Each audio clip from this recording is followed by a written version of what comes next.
Hello प्यारे बच्चों, कैसे हैं आप सब। उम्मीद करता हूँ एकदम अच्छा होंगे, फर्स्ट क्लास होंगे। और आपने इसके पहले की वीडियोस भी देख ली होंगी प्रॉपर। तो चलिए आप बढ़ते हैं अपनी last theoretical class of the periodic table में। एक लंबी सांस लेते हैं, जय श्री राधे बोलते हुए क्लास की शुरुआत करते हैं। चलिए, आज हमें बात करनी है प्यारे बच्चों इलेक्ट्रोनेगेटिविटी की। इसके पहले तक में हम लोगों ने कौन कौन सी पीरियोडिक प्रॉपर्टीज के बारे में बात कर लिया है। हम लोगों ने बात कर लिया है शील्डिंग इफेक्ट के बारे में, है ना। किसके बारे में? शील्डिंग इफेक्ट के बारे में। दूसरा हम लोगों ने क्या पढ़ा था? एटॉमिक साइज के बारे में बात कर लिया, है ना, जितने भी टाइप्स थे। फिर हम लोगों ने बात कर लिया आयोनाइजेशन पोटेंशियल के बारे में सब कुछ। फिर हम लोगों ने बात किया इलेक्ट्रॉन एफिनिटी के बारे में सब कुछ। ऑब्वियसली आपको दिख भी रहा होगा, आज हम लोग बात करने वाले हैं इलेक्ट्रोनेगेटिविटी के बारे में। क्या है इलेक्ट्रोनेगेटिविटी? पीपीटी में आने से पहले एक छोटा सा मैं आपको बताता हूँ इसके बारे में, इलेक्ट्रोनेगेटिविटी के बारे में। ठीक है, बहुत ध्यान से सुनिए, बहुत सिंपल सा है। अगर आपने इतना कुछ समझ लिया तो ये बहुत आसानी से समझ में आएगा। देखिए, इलेक्ट्रोनेगेटिविटी क्या कहता है कि मान लीजिए ए और बी ने आपस में बनाया हुआ है सिंगल कोवेलेंट बॉन्ड। और आप अच्छे से जानते हो कि एक सिंगल कोवेलेंट बॉन्ड बनाने के लिए एक इलेक्ट्रॉन ए और बी के बीच में अगर बना है तो एक इलेक्ट्रॉन ए ने दिया होगा, एक इलेक्ट्रॉन बी ने दिया होगा, बिकॉज कोवेलेंट बॉन्ड बनता ही है बाय द म्यूचुअल शेयरिंग। अब अगर ये शेयरिंग म्यूचुअल है तो लॉजिकली इस इलेक्ट्रॉन को एग्जैक्ट बिटवीन होना चाहिए था ए एंड बी। बट अगर ये इलेक्ट्रॉन या तो ए की तरफ ज्यादा खिंच जाए, मतलब कुछ ऐसा हो जाए इलेक्ट्रॉन ए के ज्यादा नजदीक है बी से दूर, या ऑप्शन ये भी है कि वो बी के ज्यादा नजदीक हो जाए ए से ज्यादा दूर। अगर ऐसा कुछ हुआ तो ये जो फिनोमेना है वही कहलाती है इलेक्ट्रोनेगेटिविटी। आप बोलेंगे मतलब क्या सर? मतलब ये टेंडेंसी है। क्या की टेंडेंसी है? एटम की टेंडेंसी है इस शेयर्ड पेयर ऑफ इलेक्ट्रॉन को अपनी तरफ खींचने की। ये जो शेयर्ड पेयर ऑफ इलेक्ट्रॉनिक्स को एग्जैक्ट बिटवीन होना चाहिए था, उसको कोई अपनी तरफ ज्यादा खींच ले, कोई भी खींच ले, कोई भी एटम। तो जिसने अपनी तरफ खींच लिया उस पर आ गया पार्शियल नेगेटिव चार्ज, जिससे दूर हुआ वो इलेक्ट्रॉन उस पर आ गया पार्शियल पॉजिटिव। मतलब अगर ऊपर वाले में मैं बात करूं तो ए के ज्यादा नजदीक आ गया तो उस पर नेगेटिव रखा, बी से दूर गया तो उस पर क्या रख दिया? पॉजिटिव। वैसे ही इस वाले नीचे वाले ऑप्शन में क्या था? बी के ज्यादा नजदीक आया तो नेगेटिव रख दिया, और ए से दूर गया तो पार्शियल पॉजिटिव चार्ज। तो बस यही कहलाती है इलेक्ट्रोनेगेटिविटी। बोले तो क्या? टेंडेंसी एटम की शेयर्ड पेयर ऑफ इलेक्ट्रॉन को अपनी तरफ खींचने की। और obviously shared pair of electron कहां होंगे? कोवेलेंट बॉन्ड में। तो डिफिनेशन आपकी बनती है कि tendency of atom to attract shared pair of electron in a covalent bond.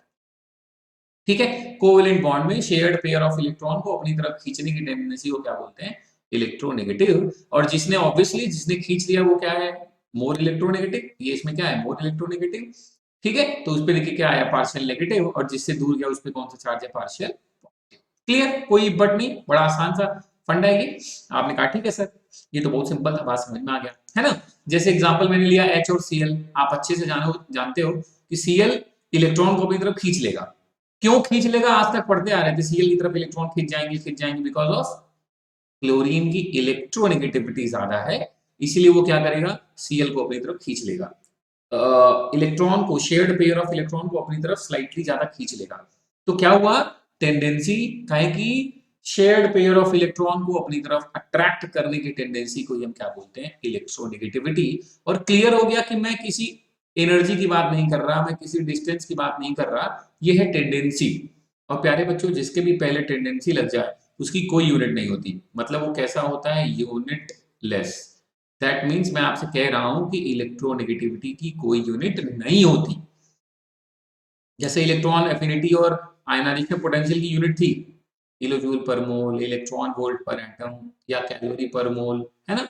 लेकिन इसकी कोई यूनिट नहीं। इलेक्ट्रोनेगेटिविटी कैसी है? यूनिटलेस। ठीक।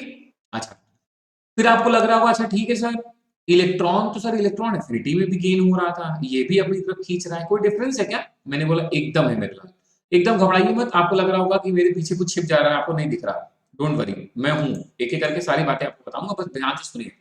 देखिए, कहता है कि इलेक्ट्रोनेगेटिविटी क्या है? ये है टेंडेंसी। इलेक्ट्रोनेगेटिविटी क्या है? ये है टेंडेंसी इलेक्ट्रॉन को अपनी तरफ खींचने की। लेकिन इलेक्ट्रॉन एफिनिटी क्या है? ये कोई टेंडेंसी नहीं है। ये तो जब कोई एटम इलेक्ट्रॉन गेन करता है तो जो अमाउंट ऑफ एनर्जी रिलीज होती है उसको बोलते हैं इलेक्ट्रॉन एफिनिटी। तो ऑब्वियसली यूनिट्स वाले कॉन्सेप्ट भी आपको समझ में आ गया होगा कि ये तो एनर्जी है, वो सिर्फ टेंडेंसी है, आदत है ना।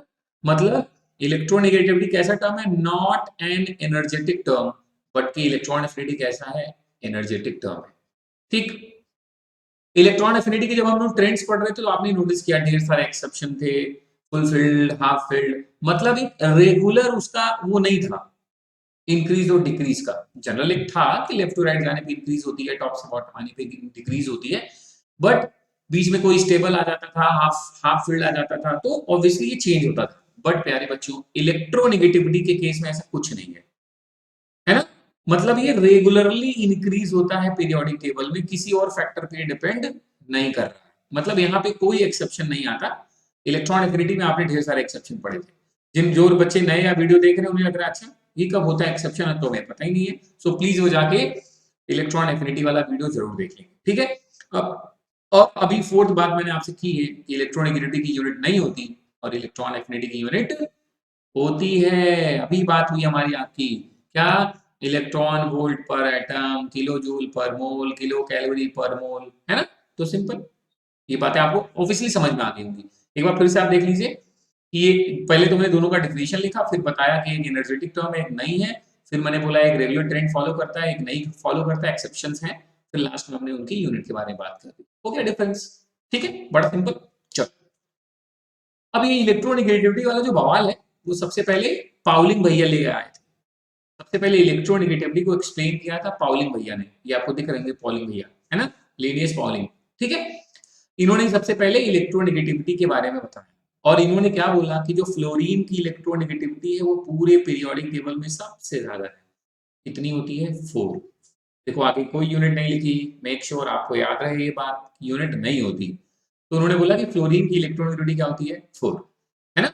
और इसका मतलब क्या कि इसके पास सबसे ज्यादा एबिलिटी है इलेक्ट्रॉन को अपनी तरफ खींचने की, है ना?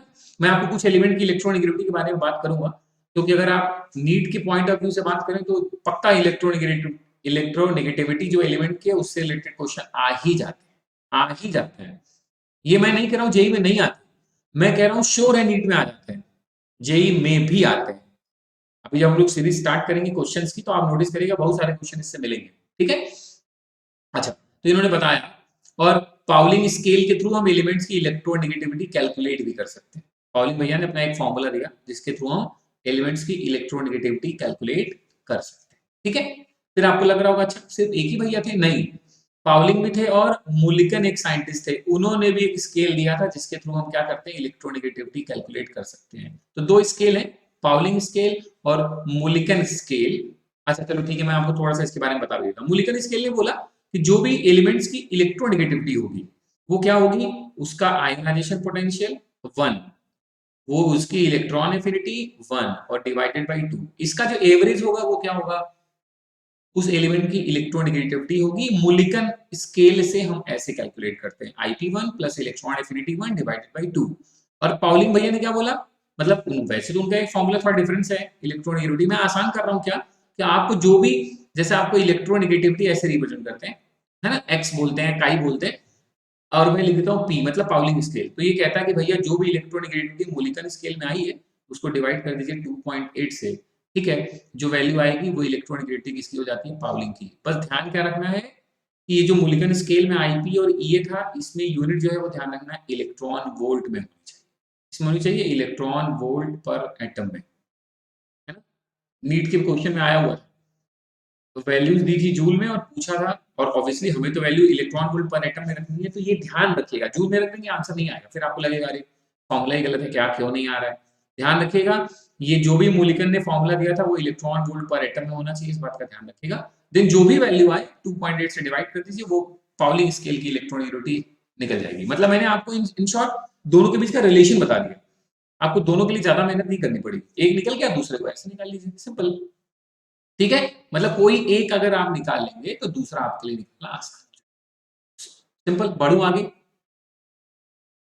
हाँ हाँ, क्वेश्चन ऑब्वियसली प्यारे बच्चों आते हैं, मुलिकन स्केल दे के पाउलिंग पूछ लेगा, पाउलिंग के हिसाब से दे देगा, मुलिकन भी पूछ लेगा, इसलिए मैंने आपको रिलेशन बताया, ठीक है? चलिए, तो पाउलिंग स्केल के थ्रू कुछ एलिमेंट्स की इलेक्ट्रोनेगेटिविटी क्लियर हो गई, बताई गई, जो आपको ध्यान रखनी है, मैंने बोला ना क्वेश्चंस आते हैं, ध्यान रखिए, बड़ा सिंपल ट्रेंड है, थोड़ा सा एक बार आपको लर्न करके एक बार खुद से कॉपी भी लिखने की जरूरत है, तो आपको आसानी से आ जाएगा। फ्लोरीन एकदम क्लियर है सबसे ज्यादा, उसके बाद देखो 0.5 कम करते जाओ, 0.5 कम किया ऑक्सीजन, फिर 0.5 कम किया नाइट्रोजन, फिर 0.5 कम किया कार्बन, फिर 0.5 कम किया बोरॉन, फिर 0.5 कम किया बेरिलियम और फिर 0.5 कम कर दीजिए लिथियम। बड़ा सिंपल ऑर्डर था ये तो। 4 से स्टार्ट किया, 0.5 कम करते चले गए सेकंड पीरियड एलिमेंट्स में, काम बन गया। ठीक है, अब 17 ग्रुप के नीचे आते हैं। फ्लोरीन 4 है तो क्लोरीन कितना है 3, फिर ब्रोमीन 2.8 और आयोडीन 2.5, है ना। मतलब आपको ये बात थोड़ा सा ध्यान रखने की जरूरत है, फोकस करने की जरूरत है। मोस्टली यही वाले एलिमेंट बार बार रिपीट होते हैं, है ना, है ना। हाइड्रोजन का भी ध्यान रखने की जरूरत है, ये 2.1 होता है। हाइड्रोजन का भी कितना होता है 2.1, और ये फास्फोरस के सिमिलर होता है। वैसे वैसे ही कार्बन का सल्फर के बराबर होता है, वैसे बेरिलियम का एल्यूमिनियम के बराबर होता है। तभी तो ये डायगोनल रिलेशनशिप दिखा देते हैं, मतलब प्रॉपर्टीज मैच करी देखिए, है ना। तो आपको सिर्फ प्यारे बच्चों इतना करना है, कुछ इजाफा करना नहीं। लॉजिक है देखिए, डाउन द ग्रुप आने पे इलेक्ट्रॉनिक क्या होती है डिक्रीज। तो देखो ऑक्सीजन से कम है सल्फर की, नाइट्रोजन से कम है फास्फोरस की, कार्बन से कम है सिलिकॉन की, sorry sorry sorry sorry decrease होती है ना। तो ऑक्सीजन सल्फर की क्या है कम है ऑक्सीजन से, फास्फोरस की कम है नाइट्रोजन से, सिलिकॉन की कम है कार्बन से। डाउन द ग्रुप आने पे इलेक्ट्रोनेगेटिविटी डिक्रीज होती है, तो डिक्रीज हो रही है। लिथियम की 1 थी तो नीचे वाले को ऑब्वियसली डिक्रीज होती चली जाएगी, 0.9 0.8 0.7 0.7 चली जाएगी। तो सिंपल कहने का मतलब ये है, आप इसको एक बार जहन में बैठाइए, इधर 0.5 कम करना है, फिर फ्लोरीन वाली सीरीज में, फिर मतलब एक बार आपको थोड़ा सा ध्यान देने की जरूरत है, और बिना देखे एक दो बार लिख लेंगे आपको याद हो जाएगा। श्योर क्वेश्चन आते हैं, बहुत सारे सवालों के जवाब यहाँ से तुम निकाल सकते हो, बहुत सारे सवालों के जवाब। कौन बेसिक है, कौन एम्फोटेरिक है, मेटल ऑक्साइड का नेचर कैसा है, बहुत सारे सवालों के जवाब। तो आपको अगर इन एलिमेंट्स की इलेक्ट्रोनेगेटिविटी याद है तो समझ लीजिए आपने 3-4 क्वेश्चन तो क्लियर है आपको, कि यहीं से बन जाएंगे आपके लिए। तो मैं चाहूंगा आप ध्यान रखें, इसको लिख लें, जहां बैठ के पढ़ते हैं वहां पेस्ट कर लें, हर 3-4 दिन में देखते रहें, बस दिमाग में बैठ जाए, सिंपल है। ठीक है, और अगर तब भी ना याद हो तो आप प्लीज मुझे कमेंट में बताएं, मैं जरूर कोई रास्ता निकालूंगा, जरूर कुछ ट्रिक निकालूंगा, जरूर कुछ ऐसा करूंगा जिससे आपको याद हो जाए। वैसे सिंपल है, आप एक दो प्रैक्टिस कर लेंगे आसानी से याद। ठीक है, चलिए आते हैं। अब बात करते हैं कि इन फैक्टर पे इलेक्ट्रोनेगेटिविटी डिपेंड करती है। तो ऑब्वियसली जो फैक्टर हम लोगों ने इलेक्ट्रॉन एफिनिटी में, आयनाइजेशन पोटेंशियल में देखा, वही सब यहाँ भी मिलने वाले हैं। सबसे पहला फैक्टर कह रहा है साइज। अब आप सोचिए, जैसे जैसे एलिमेंट का साइज होगा छोटा, वैसे वैसे न्यूक्लियर चार्ज क्या होगा ज्यादा। साइज छोटा होगा तो न्यूक्लियर चार्ज क्या होगा, जेड इफेक्टिव क्या होगा ज्यादा। और जब न्यूक्लियर चार्ज ज्यादा मतलब प्लस चार्ज ज्यादा, तो वो इलेक्ट्रॉन माइनस है ना उसको अपनी तरफ खींच लेगा। तो वही वो कहना चाह रहा है कि अगर एटॉमिक साइज क्या होगा कम, अगर एटॉमिक साइज क्या होगा कम, तो इलेक्ट्रोनेगेटिविटी क्या होगी ज्यादा। इलेक्ट्रोनेगेटिविटी क्या होगी ज्यादा, कब, जब साइज क्या होगा कम। It means they are inversely proportional, it means they are inversely proportional. ये एग्जांपल देखिए, 17 ग्रुप के एलिमेंट जैसे जैसे नीचे बढ़ेंगे, डाउन द ग्रुप आएंगे, वैसे वैसे साइज क्या होगा इंक्रीज करेगा, साइज इंक्रीजेस। तो प्यारे बच्चों, अगर साइज इंक्रीज करेगा तो इलेक्ट्रोनेगेटिविटी क्या करेगी, साइज इंक्रीज करेगा तो इलेक्ट्रोनेगेटिविटी डिक्रीज करेगी, इसलिए ऑर्डर लिखा है। जैसे जैसे डाउन द ग्रुप जाएंगे वैसे वैसे इलेक्ट्रोनेगेटिविटी कम होती जाएगी। सिंपल, ज्यादा टेंशन नहीं। तो एटॉमिक साइज के साथ बड़ा सिंपल सा फंडा है कि साइज छोटा, न्यूक्लियर चार्ज बढ़ जाएगा तो इलेक्ट्रॉन को अपनी तरफ आसानी से खींच लेगा। ठीक है, चलिए दूसरा, अभी जो मैंने कॉन्सेप्ट दिया effective nuclear charge, obviously nuclear charge ज्यादा तो इलेक्ट्रोनेगेटिविटी भी ज्यादा। यही सेम पैटर्न बार बार रिपीट हो रहा है। देखिए, इलेक्ट्रोनेगेटिविटी ज्यादा कब, जब इफेक्टिव न्यूक्लियर चार्ज ज्यादा। और इफेक्टिव न्यूक्लियर चार्ज फिर से वही, हर बार हम लोग ये डिस्कस किया आईपी में भी, इलेक्ट्रॉन एफिनिटी में भी, वो पॉजिटिव चार्ज के डायरेक्टली प्रोपोर्शनल होता है, नेगेटिव के इनवर्सली। पहले भी बता के रखा हूं, क्योंकि जितना पॉजिटिव चार्ज आएगा साइज उतना छोटा होता जाएगा, साइज छोटा तो इफेक्टिव ज्यादा, और वैसे जितना नेगेटिव होगा मतलब इलेक्ट्रॉन गेन करेगा, मतलब रिपल्शन बढ़ेगा, मतलब साइज बढ़ेगा, तो इफेक्टिव क्या होगा कम। एग्जांपल देखिए आपको और क्लियर हो जाएगा। Mn+2, Mn+4 और Mn+7 में आपसे पूछे किसकी इलेक्ट्रोनेगेटिविटी ज्यादा, तो ऑब्वियसली देखिए प्लस चार्ज बढ़ रहा है तो इलेक्ट्रोनेगेटिविटी भी बढ़ जाएगी। वैसे ही माइनस बढ़ेगा तब तो कम होती चली जाएगी। देखिए जिसपे सबसे ज्यादा माइनस था उसकी सबसे कम, फिर -1, फिर न्यूट्रल, फिर +1, फिर +2। क्लियर है, कोई इब्बट नहीं, बहुत आसान है, समझ गए होंगे आप, सिंपल है ना। थर्ड कह रहा है एस कैरेक्टर। आपको लगेगा ये क्या चक्कर आ गया, तो एस कैरेक्टर का मैं थोड़ा आइडिया आपको देता हूं। आपने कुछ हाइब्रिडाइजेशन सुने होंगे, sp hybridisation, sp2 hybridisation, sp3 hybridisation. तो आप नोटिस करिए sp मतलब एक s है एक p, मतलब दो है, दो में s कितना है एक, मतलब कितना 50%। वैसे देखो एक s दो p मतलब टोटल तीन, तीन में s कितना है सिर्फ 1, तो 100 इंटू 1/3, 100 का 1/3 मतलब कितना हुआ? 33.33%। भाई यहाँ लिखा हुआ है ना, आप बोलोगे कैसे आया, मैं वही आपको बता रहा हूँ, पहले ही समझ लीजिए। और sp3 का मतलब एक एस और 3 पी, टोटल कितना हो गया? 4। 4 में एस कितना? सिर्फ एक। 4 में एक मतलब 25%, है ना? तो बड़ा सिंपल सी बात है। तो कह रहा है कि इलेक्ट्रोनेगेटिविटी जो है ना, वो एस कैरेक्टर के डायरेक्टली प्रोपोर्शनल होती है। मतलब जितना ज्यादा एस कैरेक्टर, मतलब यहाँ देखो 25 है, 25, यहाँ 33.33 और यहाँ 50, मतलब sp3 से ज्यादा इलेक्ट्रोनेगेटिविटी होगी sp2 में, और sp2 से ज्यादा होगी sp में। ये नीचे एग्जांपल लिखा है, C2H6 sp3 हाइब्रिडाइज है, C2H4 sp2 हाइब्रिडाइज है, और C2H2 sp हाइब्रिडाइज है। अब आपके दिमाग में एक और सवाल आ गया होगा, सर हमें कैसे पता कि कौन कौन सा हाइब्रिडाइज है ना? तो मैं बता रहा हूँ, बड़ा सिंपल सा फंडा है। ऑर्गेनिक में मेरे प्यारे बच्चों बहुत आसान है पहचानना। अगर ऑर्गेनिक में चक्कर क्या है, अगर कार्बन कार्बन सिंगल बॉन्ड से जुड़ा है तो sp3 hybridized, carbon carbon double bond से जुड़ा हो तो sp2 hybridized, carbon carbon triple bond से जुड़ा हो तो sp हाइब्रिडाइज्ड, और एक कार्बन दोनों तरफ डबल बॉन्ड से जुड़ा हो तब भी sp हाइब्रिडाइज्ड। अब आसान हो गया। इथेन के स्ट्रक्चर में आपको अच्छे से पता है, सिंगल बॉन्ड है तो sp3 मतलब 25%, डबल है तो sp2 मतलब 33.33%, और ट्रिपल है तो मतलब sp मतलब 50%। अब आप क्लियर हो गए होंगे कि हाँ अभी क्लियर है सर। इसलिए इथेन से ज्यादा इथीन का है, इथीन से ज्यादा इथाइन में। इलेक्ट्रोनेगेटिविटी है बिकॉज वो डिपेंड करती है एस कैरेक्टर पे, या एस कैरेक्टर का फंडा मैंने आपको समझा दिया। कोई दिक्कत नहीं, ऑब्वियसली समझ गए होंगे आप, आसानी है। अब हम बात करने वाले हैं जनरल ट्रेंड के बारे में। तो जनरल ट्रेंड ये कहता है कि पीरियड में क्या होता है, मतलब लेफ्ट टू राइट जाने पे इलेक्ट्रोनेगेटिविटी इंक्रीजेस, इंक्रीज करती है, और ग्रुप में क्या है, टॉप से बॉटम आने पे इलेक्ट्रोनेगेटिविटी डिक्रीजेस मतलब डिक्रीज करती है। तो फंडा बड़ा क्लियर है।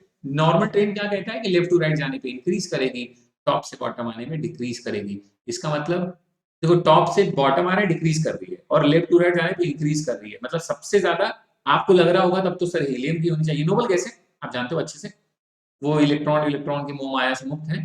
तो ऑब्वियसली इसी वजह से आपके पूरे पीरियोडिक टेबल में सबसे ज्यादा इलेक्ट्रोनेगेटिविटी किसकी होती है? क्लोरीन की।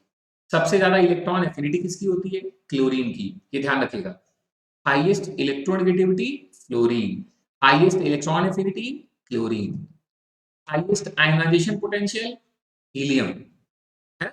हाईएस्ट आयनाइजेशन पोटेंशियल हीलियम का होता है। ठीक है, सिंपल सी बात है, आप समझ रहे होंगे। चलिए बहुत बढ़िया, आगे बढ़ते हैं। अब कह रहा है एक्सेप्शन क्या है। आप बोलोगे सर यहाँ तो आपने बोला था नॉर्मल ट्रेंड फॉलो करता है, मैं अभी भी कह रहा हूँ, बस एक छोटा सा एक्सेप्शन है ग्रुप में, वो भी 13 में। क्या कह रहा है कि जो 3A ग्रुप है, 3A ग्रुप मतलब 13th ग्रुप, उसमें कहता है जो वैल्यू ऑफ इलेक्ट्रोनेगेटिविटी है वो इरेगुलर है। जब हम डाउन द ग्रुप जाते हैं तब पीरियड में कोई एक्सेप्शन ही नहीं है, वही बात मैंने वहां लिखी थी। एक छोटा सा एक्सेप्शन है, किसकी वजह से? ट्रांजिशन कॉन्ट्रैक्शन की वजह से। 13 ग्रुप के एलिमेंट कौन कौन से? बोरॉन। नॉर्मल ट्रेंड क्या कहता है? पीरियड्स में इंक्रीज होती, ग्रुप में डिक्रीज। मतलब आपको लग रहा होगा नॉर्मल ट्रेंड तो यही होना चाहिए था, बोरॉन सबसे ज्यादा, फिर एल्यूमिनियम, फिर गैलियम, फिर इंडियम, और फिर थैलियम, यही लॉजिक होना चाहिए था। लेकिन कहता है थोड़ा सा स्विच होता है बस गेम, कहता है बोरॉन, फिर आ जाता है गैलियम, तब आ जाता है एल्यूमिनियम, बाकी सब क्लियर है, इंडियम थैलियम। ठीक है, ये छोटा सा चेंज हुआ बिकॉज ऑफ ट्रांजिशन कॉन्ट्रैक्शन। जैसे हम एल्यूमिनियम से गैलियम में गए, आपको अच्छे से पता है डी ब्लॉक इन्वॉल्व हो गया due to poor shielding effect, है ना? न्यूक्लियर चार्ज डोमिनेट कर जाता है शील्डिंग इफेक्ट पुअर होने की वजह से। तो इस वजह से गैलियम पहले आ जा रहा है और एल्यूमिनियम बाद। एक छोटा सा एक्सेप्शन है, और एक ही एक्सेप्शन है तो इंपॉर्टेंट भी रहेगा। अगर आप दिमाग में याद रखें तो काम बन जाएगा आपका। ठीक है, छोटी सी एक्सेप्शन है बस, बहुत बड़ा काम नहीं है। ठीक है, बहुत बढ़िया, आगे बढ़ते हैं। अब कहता है सर इलेक्ट्रोनेगेटिविटी का एप्लीकेशन क्या है। अभी आप बार बार कह रहे थे इससे बहुत क्वेश्चन आते हैं, बहुत क्वेश्चन आते हैं, तो बस प्यारे बच्चों उसी पे आया हूँ, बहुत ध्यान से सुनिए। ठीक है, कह रहा है पहला मेटेलिक या नॉन मेटेलिक नेचर, है ना? जो मेटल्स होते हैं उनकी इलेक्ट्रोनेगेटिविटी क्या होती है? लेस, और जो नॉन मेटल्स होते हैं उनकी इलेक्ट्रोनेगेटिविटी क्या होती है? हाई। अब आपको लगेगा सर याद करना पड़ेगा क्या? नहीं, मुझे ध्यान से सुनो। आपके सामने इमेजिन करो, आपके सामने पीरियोडिक टेबल, आपने पढ़ा इधर एस ब्लॉक है, बीच में डी, इधर पी। जब हम इधर से इधर जाते हैं तो मेटल से नॉन मेटल की तरफ जाते हैं। जनरल क्या है? मेटल से नॉन मेटल की तरफ। और अभी आपने बोला कि लेफ्ट टू राइट जाने पे इलेक्ट्रोनेगेटिविटी बढ़ती है, मतलब नॉन मेटल की इलेक्ट्रोनेगेटिविटी ज्यादा होगी, मेटल की इलेक्ट्रोनेगेटिविटी। सिंपल। अब इसमें क्या रखना है, एक बार सोचना तो है सिर्फ। तो वही लिखा हुआ है कि मेटल्स की इलेक्ट्रोनेगेटिविटी होती है लेस, और नॉन मेटल की इलेक्ट्रोनेगेटिविटी क्या होती है? हाई। ठीक है, हैं? चलिए आगे बढ़े। दूसरा कह रहा है बॉन्ड एनर्जी। बॉन्ड एनर्जी का फंडा क्या कहता है कि अगर जैसे बॉन्ड बना है, जैसे ये एग्जांपल भी लिखा है, मुझे और कुछ समझाने की जरूरत ही नहीं है। कह रहा है एच एफ, इसका बॉन्ड एनर्जी सबसे ज्यादा है, फिर एच और सी एल, फिर एच और बी आर, और फिर एच और आई। ये ऐसे साइन है, सबसे ज्यादा एच एफ, फिर एच सी एल, फिर एच बी आर, और फिर एच आई। ये ऐसा क्यों मैंने बोला? तो मैंने बोला बॉन्ड एनर्जी डायरेक्टली प्रोपोर्शनल किसके? इलेक्ट्रोनेगेटिविटी के, डिफरेंस जो उनके बीच का इलेक्ट्रोनेगेटिविटी है। तो चलो आपको तो पता ही एच का कितना 2.1 होता है, अभी थोड़ी देर पहले लिस्ट में पढ़ा था। फ्लोरीन का कितना 4। तो यहाँ जो गैप आया वो कितना है? 1.9। एच और सीएल में कितना आया? एच का फिर से 2.1 और सीएल का कितना था फ्लोरीन के नीचे? कितना? 3। अब गैप कितना आया? 0.9। तो कह रहा है जब इनके बीच के जो इलेक्ट्रोनेगेटिविटी डिफरेंस है वो जितना ज्यादा, उसको तोड़ने के लिए बॉन्ड एनर्जी भी उतनी ही ज्यादा लगेगी। बड़ा सिंपल फंडा है, देखिए बहुत मिला कॉन्सेप्ट, एप्लीकेशन मिला आपको अच्छा वाला। इलेक्ट्रोनेगेटिविटी डिफरेंस ज्यादा, तो तोड़ने में आपको एनर्जी भी लगेगी ज्यादा। मतलब in short bond energy directly proportional to the electronegativity difference. अब आपको कैसे, अब अगर आपको ये वैल्यू ना पता हो तो इलेक्ट्रोनेगेटिविटी कैसे याद कर पाओगे? समस्या है ना, थोड़ा प्रॉब्लम आ सकती है। इसीलिए मैंने कहा वो टेबल अपडेट रखिए, आपके साथ आसान हो जाएगा। आप कहीं भी अभी देखिए और एप्लीकेशन आएंगे, बढ़िया बढ़िया, मजा आएगा। ठीक है, ये तो सिंपल था। चलिए आगे बढ़ते हैं। एक सज्जन थे सुमेकर एंड स्टीवेंसन, उन्होंने अपना लॉ दिया। इन्होंने क्या बोला कि ये एक, वहां पे आपने नोटिस किया होगा, नहीं तो मैं अभी बता रहा हूं कि जो डायटोमिक मॉलिक्यूल है जैसे ए और बी, ए और बी दो एटम है, इनके बीच इलेक्ट्रोनेगेटिविटी ऑब्वियसली डिफरेंसेस है। तो कह रहा है तो then actual bond length will be reduced, इनके बीच का बॉन्ड लेंथ कम हो जाएगा। आपने बोला अरे ये कैसे हुआ? तो अभी देखो, मैंने बोला अगर इलेक्ट्रोनेगेटिविटी डिफरेंस ज्यादा, इलेक्ट्रोनेगेटिविटी डिफरेंस ज्यादा, तो बॉन्ड एनर्जी ज्यादा। बॉन्ड एनर्जी ज्यादा मतलब तोड़ने में ज्यादा एनर्जी लगेगी, मतलब उनके बीच का bond strong. Bond strong, strong bond की स्ट्रेंथ ज्यादा, तो लेंथ कम। वही लिखा है। तो बॉन्ड लेंथ क्या हो जाता है? डिक्रीज। और इसके मेंशन ने एक फॉर्मूला दे दिया अपना कि भैया अगर आपको डिस्टेंस निकालना हो तो आप ऐसे निकाल सकते हैं, radius of A plus radius of B, फिर क्या है 0.09। ए और बी इलेक्ट्रोनेगेटिविटी डिफरेंस, और ये वैल्यूज उन्होंने बोला एंगस्ट्रॉन में, बाकी तुम किसी भी यूनिट में चेंज कर सकते हो। एंगस्ट्रॉन से पीकोमीटर चले जाओ, कहीं पीकोमीटर में पूछा है तो वहां भी निकाल सकते हो, तो जान ही रहे हो तुम रिलेशन एंगस्ट्रॉन पीकोमीटर, है ना। तो ये कभी कभी ये फॉर्मूले पे क्वेश्चन आ जाते हैं, बोर्ड एग्जाम में, स्कूल एग्जाम में आने का कोई सवाल ही नहीं उठता, है ना। लेकिन अगर आप नीट और जेई प्रिपरेशन के पॉइंट ऑफ व्यू से वीडियो देख रहे हैं ऑब्वियसली, तो ये आपको फॉर्मूला याद होना चाहिए। कभी कभी ये फॉर्मूला ही सीधे पूछ देता है, या एक छोटा सा क्वेश्चन इससे बन सकता है ना। जब हम लोग क्वेश्चन की सीरीज में आएंगे तो आप निश्चित रूप से मैं इस पे क्वेश्चन आपको जरूर करवाऊंगा। ठीक है, आप प्लीज नोटिस करिएगा, ये फॉर्मूला भी अपडेट रखिए क्योंकि ये सीधे सीधे ऑब्जेक्टिव में पूछा गया है। ठीक है, आपको पता रहेगा तो वेरी गुड। बढ़ जाऊं आगे, चलिए ध्यान रखिएगा। अगला कह रहे हैं भैया जी आप एसिडिक और बेसिक स्ट्रेंथ भी बता सकते हैं, कैसे? इसकी हाइड्रा एसिड की, हाइड्रा एसिड मतलब ऐसा एसिड जिसमें H प्रेजेंट हो और साथ में कोई नॉन मेटल, मतलब जैसे कि HF, HCl, HBr, HI, ये सब एसिड है। Hydrochloric acid, sorry, hydrochloric acid, hydrobromic acid, hydroiodic acid, ये सब एसिड है। तो कह रहा है इनका एसिडिक और बेसिक स्ट्रेंथ भी आप बता सकते हैं। जैसे यहाँ लिखा हुआ HF से ज्यादा एसिडिक कौन है? HCl, HCl से ज्यादा कौन है? HBr, HBr से ज्यादा कौन है? HI। अब आपको लगेगा ये कैसे बता दिया, तो चलिए ध्यान से समझिए। कहता है एसिड का मतलब क्या? जो इजीली H दे दे। भाई ए, जैसे मान लीजिए ये मैंने बोला ये है, एक कोई कंपाउंड लिखा है ना। अगर ये यहां से बॉन्ड टूटा और उसने H दिया तब तो अच्छा एसिड है, लेकिन अगर बॉन्ड यहां से टूट गया, ए अलग और OH अलग, तब तो वो बेसिक स्ट्रेंथ देगा, है ना।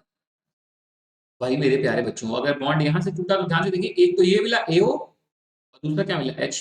तो H पे प्लस और AO पे माइनस, यहाँ लिख दिया मैंने।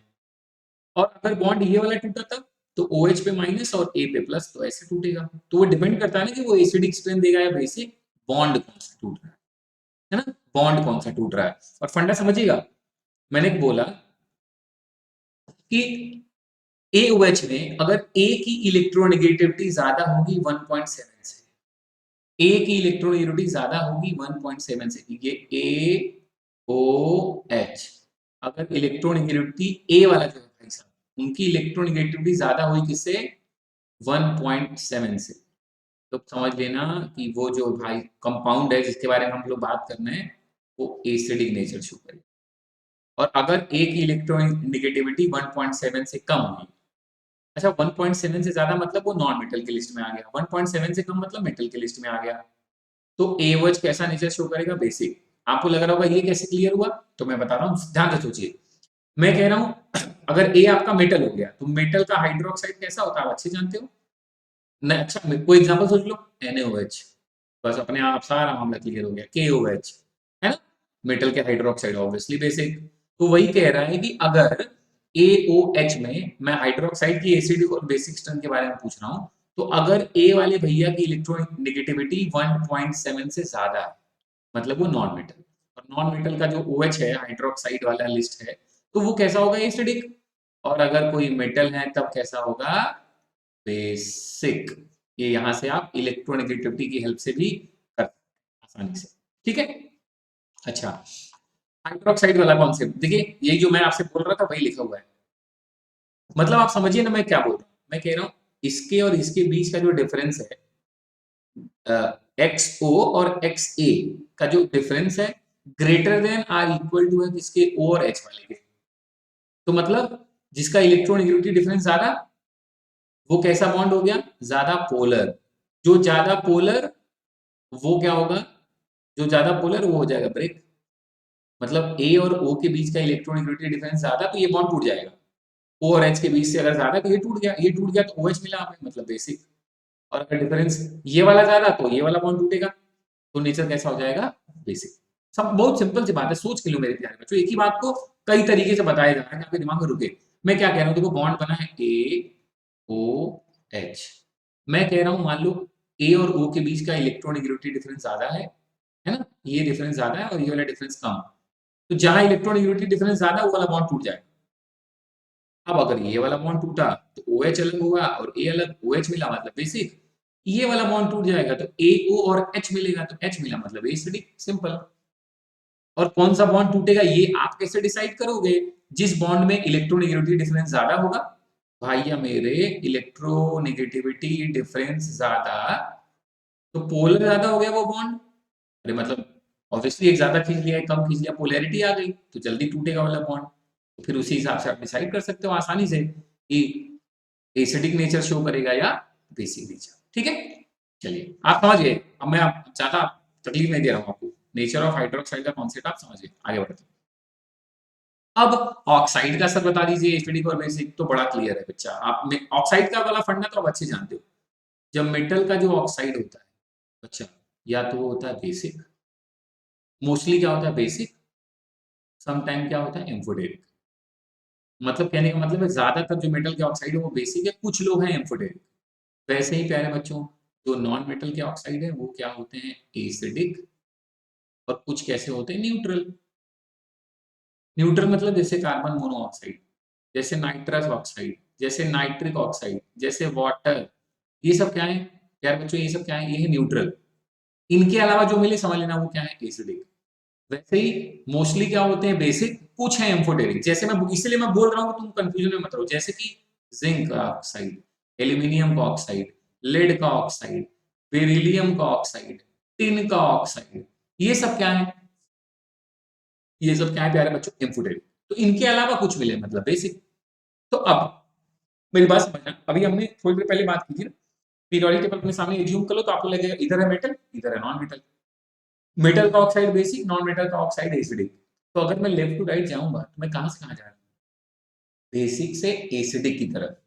इसका मतलब पीरियड में एसिडिक नेचर इंक्रीज करेगा। देखो पीरियड में एसिडिक नेचर इंक्रीज करेगा, तो ऑब्वियसली फिर ग्रुप में कौन करेगा? बेसिक नेचर इंक्रीज करेगा। इतना तो आप इतने दिनों में सीख ही गए हो, है ना? समझ में आया बात? समझ पा रहे हो आप मेरी बात? मैं क्या बोल रहा हूँ, बड़ा सिंपल लहजे में समझाया है। तो आप रटने का नहीं, मैं हर बात को समझा रहा हूँ, समझने का। फिर दिमाग में रख लोगे, मजा आ जाएगा फिर, है ना? बढ़ो, चलो। फिर कह रहा है कि अच्छा कुछ एग्जांपल दिखा रहा है। कह रहा है नेचर ऑफ ऑक्साइड जैसे B2O3, B2O3, उससे ज्यादा कौन है? CO2, फिर उससे ज्यादा कौन है? N2O5। मान लो मैंने तुम्हें तीन ऑक्साइड दी और आपसे पूछने लगा तो आप कैसे बताओगे ऑर्डर? तो कह रहा है एसिडिक स्ट्रेंथ जो होती है, चाहे वो ऑक्साइड हो या ऑक्सी एसिड हो। ऑक्सी एसिड मतलब ऐसा एसिड जिसमें H भी हो, O भी हो और कोई एक नॉन मेटल भी हो, जैसे HNO3, H भी है, O भी है, N भी है। H2SO4, H भी है, O भी है, S भी है। H3PO4, H भी है, O भी है, P भी है। HClO4, H भी है, O भी है, Cl भी है ना? तो कह रहा है कि जो एसिडिक स्ट्रेंथ होगी ऑक्साइड्स एंड ऑक्सी एसिड्स की, भैया वो सीधे सीधे डिपेंड करती है इलेक्ट्रोनेगेटिविटी के ऊपर। और अच्छे से आप जानते हो बोरॉन से ज्यादा इलेक्ट्रोनेगेटिविटी कार्बन की। एक ही पीरियड में है ना, तो पहले बोरॉन आता है, फिर कार्बन आएगा, फिर नाइट्रोजन आएगा। तो ऑब्वियसली जैसे जैसे इलेक्ट्रोनेगेटिविटी बढ़ी, वैसे वैसे एसिडिक नेचर भी बढ़ गया। अब आपको लग रहा होगा Cl, Br और I, हाँ तो एक ही ग्रुप के हैं, डाउन द ग्रुप जाने पे इलेक्ट्रोनेगेटिविटी डिक्रीज होती है। डिक्रीज होती है, इसलिए सबसे ज्यादा Cl वाले लिस्ट में था, ये ऑक्सी एसिड में, फिर Br है और फिर B है ना? वैसे यहां भी देख सकते हैं आप ये 16 ग्रुप के एलिमेंट चल रहे हैं, oxygen, sulphur, selenium, tellurium, polonium. Down the group जाने पे इलेक्ट्रोनेगेटिविटी डिक्रीज, तो इसलिए सल्फर का ज्यादा है, उससे कम होता सेलेनियम का इलेक्ट्रोनेगेटिविटी, इसलिए उसका नंबर है। उससे भी कम होता टेल्यूरियम, तो टेल्यूरियम का नंबर है।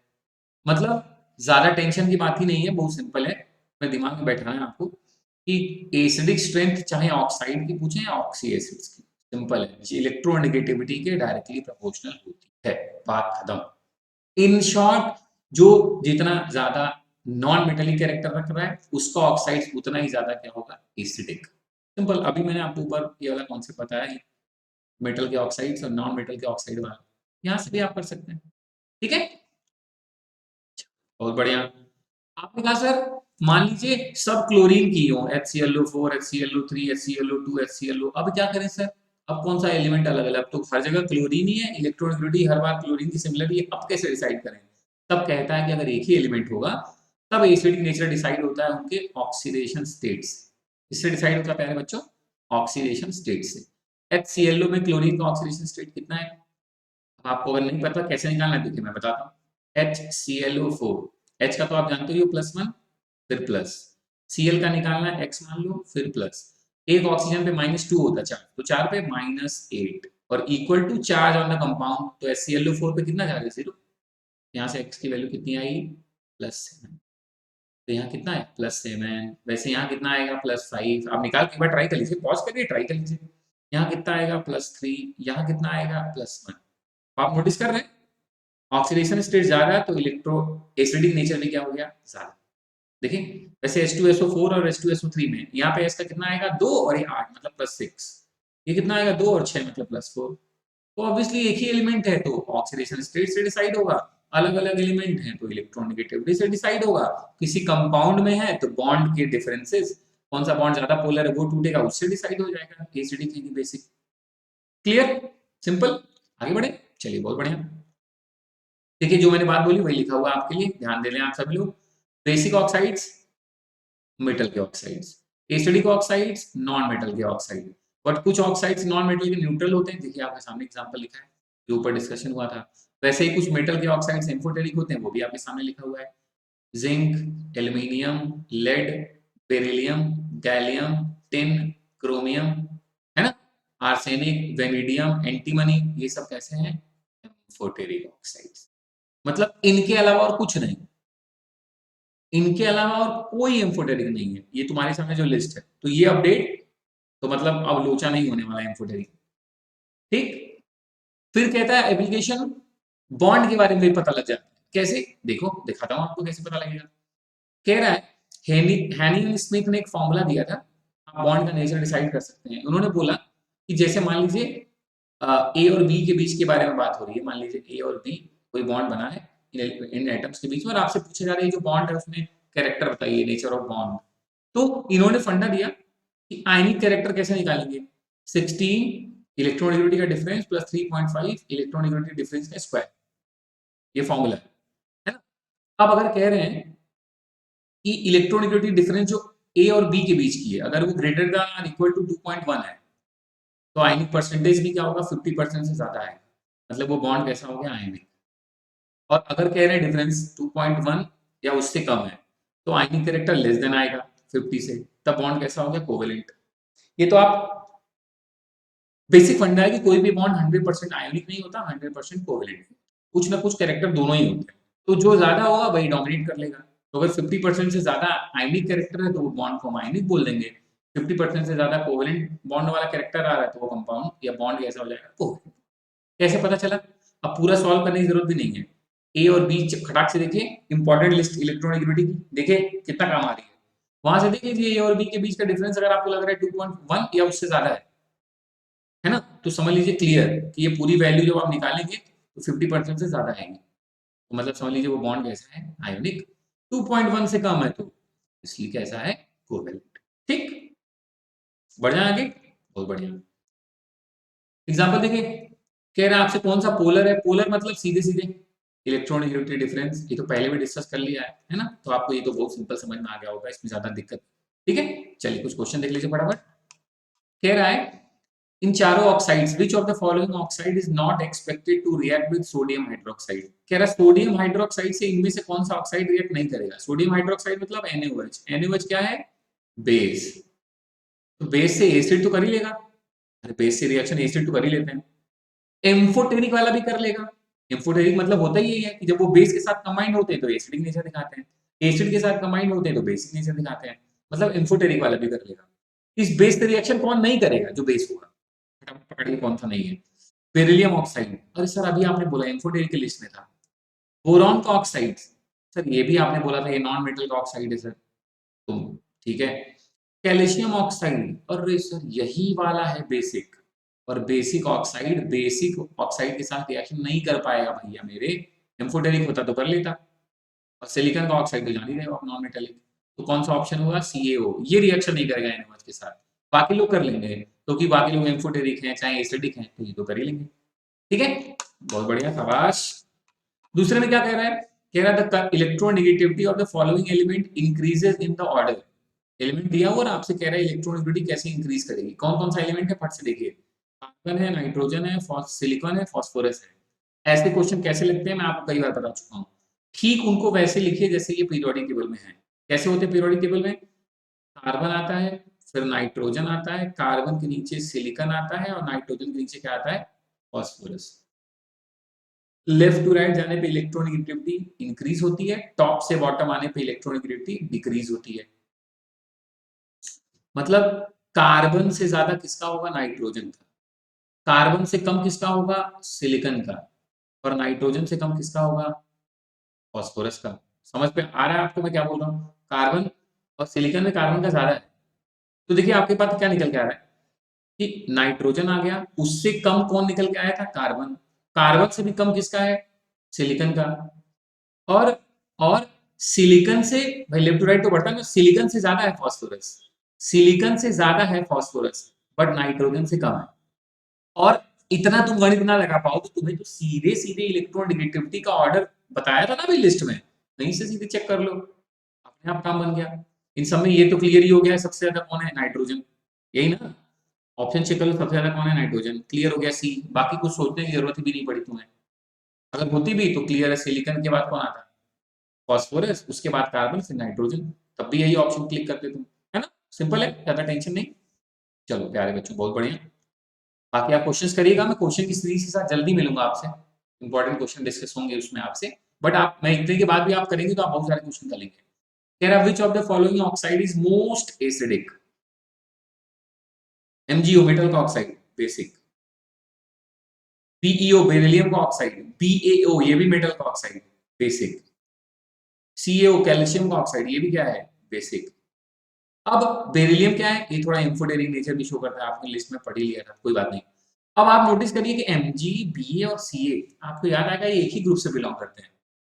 ये एटलीस्ट आप सोचो तो चारों एलिमेंट देखिए, beryllium, magnesium, calcium, strontium, barium, ये सब एक ही ग्रुप से तो आते हैं। और अभी आपने क्या पढ़ा, डाउन द ग्रुप जाने पे बेसिक नेचर बढ़ेगा, इनके ऑक्साइड का बेसिक कैरेक्टर बढ़ेगा डाउन द ग्रुप जाने पे, है ना। अभी तो हमने पढ़ा लेफ्ट टू राइट जाने पे एसिडिक कैरेक्टर बढ़ता है और डाउन द ग्रुप जाने पे बेसिक। तो इसने मोस्ट बेसिक नहीं पूछा, मोस्ट बेसिक पूछता तो बेरियम का ऑक्साइड हो जाता, बेरियम वाला। एसिडिक पूछा, मतलब जो सबसे ऊपर है, मतलब बेरिलियम का ऑक्साइड।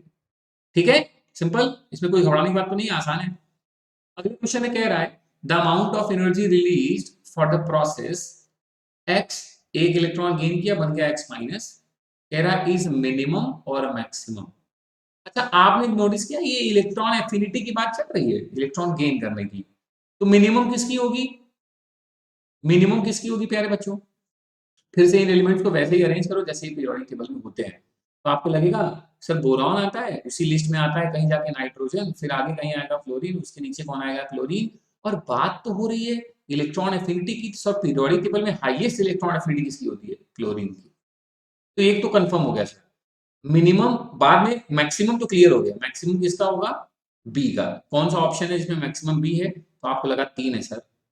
अच्छा, तो मिनिमम किसका होगा? सर लेफ्ट टू राइट जाने पे इलेक्ट्रॉन एफिनिटी क्या होती है? बढ़ती है। लेकिन एक्सेप्शन क्या है भाई? Boron atomic number 5। क्या लिखूं? 1s2 2s2 2p1। नाइट्रोजन का 7 होता है, 1s2 2s2 2p3। अरे ये तो हाफ फिल्ड है, और हाफ फिल्ड वालों की इलेक्ट्रॉन एफिनिटी क्या होती है? वो इलेक्ट्रॉन क्यों ही गेन करेंगे? हाफ फील्ड है, एक्स्ट्रा स्टेबिलिटी शो कर रहा है। इनमें सबसे कम तो क्लियर हो गया नाइट्रोजन की होगी। तो ऐसा कौन सा ऑप्शन है जिसमें मिनिमम सी लिखा हो, मैक्सिमम बी लिखा हो? आपको लगा ये डी वाला ऑप्शन है सर, मिनिमम सी और मैक्सिमम बी लिखा हो। क्लियर हो गया? और ये है आपका सबसे इंपॉर्टेंट पीपीटी आज की। इसमें सारी पीरियोडिक प्रॉपर्टीज और उनके ट्रेंड्स लिखे हुए हैं, कौन किधर इंक्रीज कौन किधर डिक्रीज होगा। आप चाहे तो स्क्रीनशॉट ले सकते हैं, चाहे आप कहेंगे, आप कमेंट करेंगे तो मैं ये पीडीएफ फॉर्म में भी अपलोड कर दूंगा, है ना, ये आप वहां से भी ले सकते हैं। बाकी आप चलिए ध्यान से देखिए क्या चक्कर है, ध्यान समझिए। ये पूरी पीरियोडिक देखिए, एटॉमिक प्रॉपर्टीज है, atomic radius, ionization potential, electronegativity, electron affinity, ये पूरा मैंने आपके लिए इसी रखा है कि आसानी से याद हो जाए। अच्छा, इसको याद करने का एक छोटा तरीका भी है, छोटा सा तरीका मैं दे रहा हूँ, है ना, आप एक बार प्रैक्टिस करेंगे याद हो जाएगा। देखिए मैं कह रहा हूँ atomic size, metallic character, reducing power, electropositivity, जिनके भी पहले, जिन भी पीरियोडिक प्रॉपर्टीज के पहले लिखा है बेसिक कैरेक्टर वो, और जिनके भी पीरियोडिक प्रॉपर्टीज के पहले मतलब पहले लिखा है थर्मल स्टेबिलिटी, ये सब पीरियड में क्या होती है? डिक्रीज। आप एक बार क्रॉस चेक करिएगा, सब पीरियड में क्या होंगी? डिक्रीज। तो इसका मतलब इसके अलावा बाकी लोग क्या होंगे? इंक्रीज। और पीरियड का उल्टा कर देना ग्रुप में। देखो छोटा कॉन्सेप्ट है, खट से याद हो जाएगा तुम्हें। Atomic size, metallic character, reducing power, electropositive character, basic nature, thermal stability, जिनके पहले ये सब वर्ड है वो सब पीरियड में क्या होंगे? डिक्रीज। तो इनके अलावा जो प्रॉपर्टीज होंगी वो पीरियड में क्या होंगी? इंक्रीज। और इसका उल्टा कर देना कहाँ पे? ग्रुप में। छोटे मोटे एक्सेप्शन एक दो हैं, आप देख लीजिएगा, सबके साथ ऐसा नहीं है। जैसे कि न्यूक्लियर चार्ज के साथ ऐसा नहीं है कि वो पीरियड में डिक्रीज हो रहा है तो ग्रुप में इंक्रीज होगा, नहीं, कांस्टेंट हो जाता है ना। डेंसिटी के साथ ऐसा नहीं है।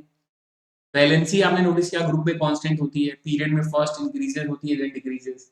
तो एक दो आप प्लीज देख लीजिएगा, बाकी जो ट्रेंड्स हैं आपको आसानी से एक साथ याद हो जाएंगे। ठीक है, ये छोटा सा ट्रिक, ये पेज आपके लिए इसलिए ऐड किया कि आप आसानी से निपटा सकें, आसानी से कोई। ठीक है, पक्का? तो भैया जी मैंने पूरी कोशिश की, जो भी आपके स्कूल एग्जाम या बोर्ड नीट और जेई के लिए जो भी इंपॉर्टेंट थे पीरियोडिक प्रॉपर्टीज या जो भी क्वेश्चंस जो भी आए हुए थे, सब मैंने आपको पूरी ईमानदारी के साथ करा दिया है। आप भी ईमानदारी के साथ पढ़ते रहें, नोट्स बनाते रहें, एक बार बीच में रिवाइज कर लें। कोई और चैप्टर, कोई और कुछ पूछना हो तो आप प्लीज कमेंट करें, मैं जरूर पूरी कोशिश करूंगा आपके लिए कि जितना जल्दी हो सके व्यवस्था करूँ उसकी, और आप अच्छा करें। ठीक है प्यारे बच्चों, ओके, चलिए फिर ख्याल रखिए, जय श्री राधे। मिलते हैं किसी और चैप्टर की कहानी में, तब तक आप मन लगा के पढ़ाई करिए, अपना ख्याल रखिए। जय श्री राधे प्यारे बच्चों, जय श्री राधे।